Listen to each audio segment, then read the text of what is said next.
जब वर्षा के समय में आकाश से ओला गिरता है तो इंसान की फसल पे गिरता है तो फसल को नष्ट कर देता है। किसी प्राणी के ऊपर गिर जाए तो उसको घायल कर देता है। और कुछ समय के बाद, आधे घंटे बाद आप देखेंगे तो वो नष्ट करने वाला, वो नुकसान पहुंचाने वाला वहां नजर नहीं आएगा आपको। इसीलिए जो फिजूल की बातें करते हैं, धर्म से ध्यान भटकाने का काम करते हैं, उनसे थोड़ा दूरी बनाएं और अपने धर्म के ऊपर ध्यान रखें। भगवतो अरहतो सम्मा संबुद्धस्स। नमो तस्से भगवतो अरहतो सम्मा संबुद्धस्स। नमो तस्से भगवतो अरहतो सम्मा संबुद्धस्स। सभी उपासक उपासिकाएं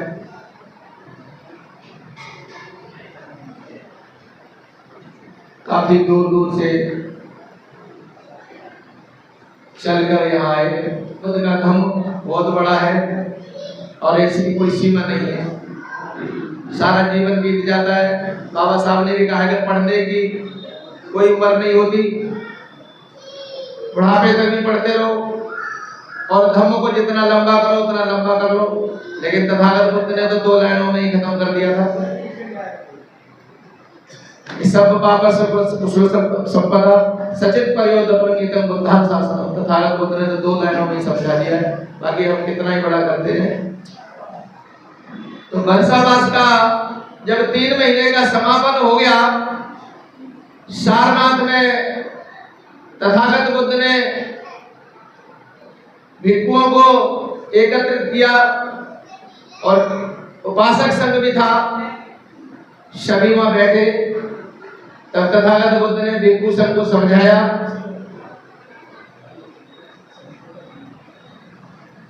और गाथा के माध्यम से उन्हें आदेश दिया, चर्त विक्रमे चार कम बहुजन हिताय बहुजन सुखाय लोकान अनुकंपाय अर्थाय हिताय सुखाय देवान मनुष्यानम तसेत विक्रमे कल्याणम मध्य कल्याणम आदि कल्याणम परिशानम कल्याणम केवलम परमोहन ब्रह्मचर्य प्रकाशे। भिक्षु संघ को गाथा के माध्यम से आदेश दिया कि हे भिक्षुओं, आपने जो अध्ययन किया 3 महीने बुद्ध विहार में रहे और वो आपने अध्ययन किया, वो उपासकों के बीच में जाके गांव-गांव शहर-शहर गली-गली मोहल्ले-मोहल्ले सभी जगह जाके आप इसका प्रचार प्रसार करें और मानव के कल्याण के लिए धर्म का प्रचार करें। लेकिन तथागत ने उनको यह भी समझाया कि आपको 4 तरीके के उपासक उपासिकाएं मिलेंगे, उनसे बहस नहीं करनी है, उनका अपमान नहीं करना है, उनके साथ मिलके चलना है। क्योंकि भिक्षु संघ है तो उपासक संघ है और उपासक संघ है तो भिक्षु संघ है, दोनों एक दूसरे के पूरक हैं। बिना उपासकों के भिक्षुओं का भी गुजारा नहीं और धम्म के माध्यम से, अगर गाथाओं के माध्यम से भिक्षु अध्ययन करते हैं तो उपासकों को भी कुछ देते हैं। उपासक उनको भोजन देते हैं, वस्त्र दान देते हैं, आर्थिक दान देते हैं। सभी दान देने के बाद भिक्षु ने धम्म दान देते हैं। तो ऊर्जा कहां से मिली? उपासकों के भोजन से। अगर भोजन ना मिले तो भूख नहीं खत्म होगी और वस्त्र नहीं मिले तो शरीर नहीं ढका जाएगा। तो उपासक संघ भी जरूरी है, क्योंकि वर्षा मास का जितना भी खर्चा होता है वो सब उपासक ही वहन करती है। तो दोनों एक दूसरे के पूरक हैं। इसलिए तथागत बुद्ध ने यह समझाया कि ये भिक्षु संघ, आप जब उपासक उपासिकाओं के मध्य जाएंगे बीच में तो आपको 4 तरीके के इंसान मिलेंगे। पहला, ओला प्रवृत्ति का। ओला प्रवृत्ति का जो आदमी होगा, उपासक उपासिका, वो ना अपना भला करता है ना दूसरे का भला होने देता है। वो अपनी बात, फिजूल की बातों में आदमी का ध्यान भटका के रखता है और वार्ता करता है। न तो स्वयं सुनने देगा न स्वयं सुनेगा। तो ऐसे आदमी से जैसे आपने देखा होगा जब वर्षा के समय में आकाश से ओला गिरता है तो इंसान की फसल पे गिरता है तो फसल को नष्ट कर देता है। किसी प्राणी के ऊपर गिर जाए तो उसको घायल कर देता है। और कुछ समय के बाद आधे घंटे बाद आप देखेंगे तो वो नष्ट करने वाला, वो नुकसान पहुंचाने वाला वहां नजर नहीं आएगा आपको। इसीलिए जो फिजूल की बातें करते हैं, धर्म से ध्यान भटकाने का काम करते हैं, उनसे थोड़ा दूरी बनाएं और अपने धर्म के ऊपर ध्यान दें। जो बातें आप सुनने के लिए आए उन्हें सुने ध्यान से। ये बातें तो हम रोज करते रहते हैं, फिजूल की बातें तो बैठ के रोज करते हैं और चर्चाएं बहुत करते हैं, लेकिन जिस काम के लिए हमने समय निकाला और यहाँ तक चल के आए तो हमें वो बातें सुननी चाहिए जो काम की है और समाज के हित की बातें हैं, वो बातें करते हैं। उसके बाद दूसरे नंबर का व्यक्ति बताया निग्रोध वृक्ष की प्रवृत्ति का। निग्रोध वृक्ष हमारे सभी उपासक उपासिका जानते होंगे, मेरे ख्याल लगभग 60% गांव देहात से या चल के आके यहाँ बसे। निग्रोध वृक्ष पाली भाषा में बरगद के वृक्ष को कहते हैं, बट वृक्ष जिसको बोलते हैं। आपने देखा होगा बरगद के पेड़ के नीचे अगर आप जाएंगे तो आपको झाड़ू लगाने की जरूरत नहीं पड़ेगी, वहां बिल्कुल साफ मिलेगा एकदम मैदान। कोई खरपतवार नहीं मिलेगा, कोई वृक्ष नहीं मिलेगा, कोई कुछ नहीं मिलेगा। क्यों? क्या उसकी जो इसके अंदर जो गैस निकलती है वो इस टाइप की है कि वो दूसरे खरपतवार को पनपने नहीं देती, इसलिए उसके नीचे कोई भी खरपतवार नहीं होता, वो बिल्कुल साफ रहता है। तो वो किसको नष्ट करता है? अपने भाइयों को। यानी वो जो दूसरा खरपतवार है वो भी तो वृक्ष उसके भाई में है ना। जैसे हमारे उपासक संघ है, भिक्षु संघ है, तो एक दूसरे के एक बहन भाइयों की तरह, वो भी वनस्पति भी एक दूसरे के बहन भाई की तरह है। तो वो दूसरे को नहीं पनप दे देते, वहां साफ जगह मिलती है। तो ऐसे ही बरगद का पेड़ जो होता है उसके अंदर से जटाएं निकलती हैं, वो जटाएं एक पिल्लर का काम करती है, जमीन में घुस जाती है आगे। तो वो किसका भला कर रहे हैं? सिर्फ मात्र अपना, उस पेड़ को मजबूत कर रहे हैं। तो ऐसे भी लोग होते हैं उपासक उपासिकाओं में जो सिर्फ अपना भला करते हैं, दूसरे का भला नहीं करते, समाज का भला नहीं करते। तो ऐसे आदमी से भी थोड़ा सा गैप बनाए, क्योंकि वो सिर्फ अपना ही अपना भला कर रहा है, समाज के भले के बारे में कुछ नहीं सोच रहा है। तो उसे गैप बनाना चाहिए। नंबर 3, दीपक प्रवृत्ति का आदमी। पहले आपने देखा होगा गांव में मिट्टी के दीपक जलते थे और मिट्टी के दीपकों के अंदर कड़वा तेल डाल देते। कड़वा तेल जो समझते होंगे आप सभी, सरसों का तेल या फिर मीठा तेल, तिल का तेल या फिर अंडी का तेल, ये तेल डाला करते थे और उससे दीपक जलाया करते थे।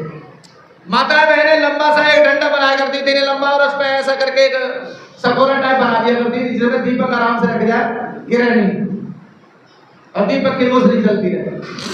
तो वो सभी लोग उसके चारों तरफ बैठ के भोजन किया करते थे और दूर दूर तक रोशनी देता था, लेकिन उसके नीचे क्या होता था?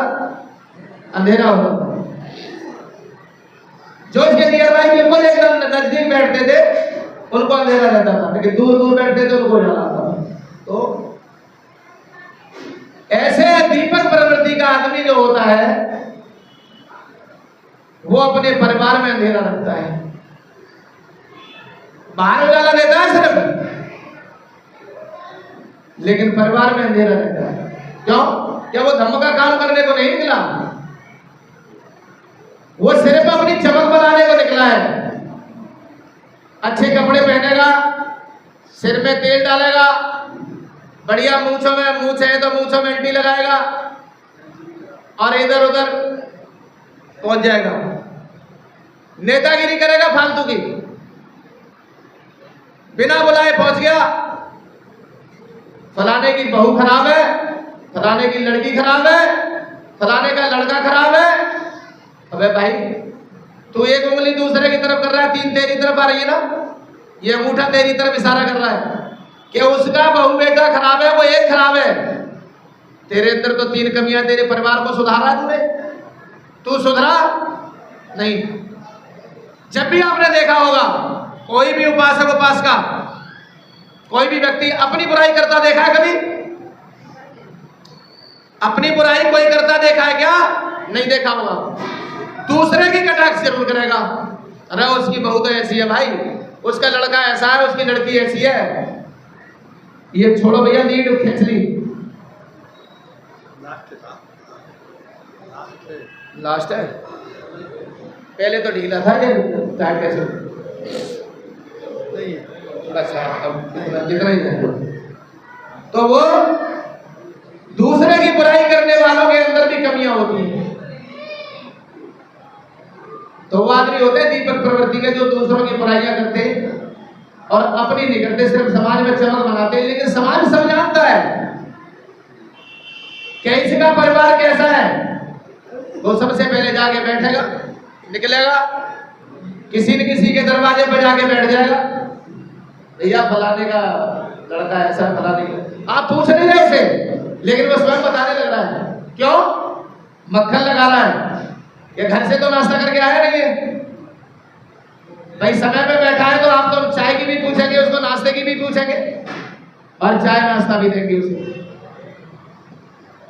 चाय नाश्ता मिल गया, लेकिन परिवार में नहीं, परिवार में उसको पता नहीं है, तुझे तो चाय नाश्ता मिल गया चुगलखोरी करने से, लेकिन तेरे परिवार में क्या है? बच्चे इंतजार कर रहे हैं कि भाई कुछ आएगा, लेकिन वहां तो कुछ भी नहीं है। तो ऐसे आदमी से होशियार रहे। जो आदमी आज दूसरे की बुराई आपके पास आगे कर रहा है, वो कल को तुम्हारी बुराई भी दूसरे से अवश्य करेगा। तो ऐसी उपासनाएं भी होती हैं जो पड़ोसियों के घर में जाती है, सुबह सुबह अपना घर का काम नहीं करती, वो सुबह सुबह निकलेगी फटाफट और दूसरे के घर पे जाके बैठ जाएगी। ए बहना सुनते ना है तो बोले क्या बात है कि अरे फलाने की बहू ने देख अपनी सास को गाली दे रही थी। अरे भाई, तूने तो दूसरे घर में आग लगा दी जाके, क्यों? इससे तुझे क्या फायदा मिला? दूसरे की बहू मार रही है, पीट रही है, तो वो अपने घर में है ना, लेकिन तू दूसरे के घर में कह रही है तो उसकी भी बहू सुन रही है, वहां उसकी बहू भी सुन रही है इस बात को, तो उसमें असर नहीं पड़ेगा बुरा? बुरी बात को बहुत जल्दी कैच करते, चाहे लड़का हो चाहे लड़की, चाहे उपासका या उपासक, अच्छी बात को कैच नहीं करते। वहां भी आग लगाने का काम किया। अब वो बिना बुलाए वो पहुंच गई वहां, चाय पानी का नाश्ता उसको ही मिल गया, लेकिन परिवार का काम नहीं किया। इसलिए ऐसे लोगों से होशियार रहे आप। उपासक उपासनाओं से ऐसे होशियार रहे जो बेफजूल की बातें करते, समाज में धम का काम नहीं करते। नंबर 4, चौथे नंबर का, गाय बछड़ा प्रवृत्ति का आदमी होता है। गाय बछड़ा प्रवृत्ति का आपने देखा होगा, गाय बछड़ा जो होती है, गाय जो होती है वो ऐसी एक अनोखी माँ होती है और पशुओं में सभी में, कि जब वाला उसके नीचे उसका रखवाला, उसका भोजन देने वाला मालिक जब उसे चारा डालता है, सारे दिन चारा खिलाता है, और चारा खिलाने के बाद जब शाम को या सुबह में दूध निकालने जब बैठता है तो उसके थनों से सारा दूध खींच लेता है। उसके बच्चे को थोड़ी देर लगाएगा, धोखा देगा उसको, जब उसके थनों में दूध आया फटाक से खींच के खुंटे से बांध देगा। लेकिन गाय एक अनोखी माँ है, वो अपने बच्चे के लिए पहले ही दूध स्टॉक में जमा कर देती है, कितना ही खींच लो लेकिन वो बच्चे के पास दूध मिलेगा। अब उसने पूरा दूध निकाल लिया, खींच खींच के थनों को पूरा निकाल लिया, जब थन सूख गए तो छोड़ दिया, फिर लाया बच्चे को खोल के उसको छोड़ दिया उसके नीचे। गाय ने तुरंत जैसे बच्चा आया और वो दोबारा से उसने दोबारा से थनों में दूध दे दिया, बच्चे का भी पेट भर गया। तो ऐसे जो लोग होते हैं गाय बछड़ा प्रवृत्ति के, ऐसे लोग, उसने अपने मालिक का भी पेट भरा, मालिक को भी दूध दे दिया चारे के बदले, और अपने बच्चे को भी पालन पोषण के लिए उसे पेट भर दिया। तो समाज में ऐसे लोग जो होते हैं वो चंद लोग मिलते हैं जो समाज का भी भला करते हैं और अपना भी भला करते हैं।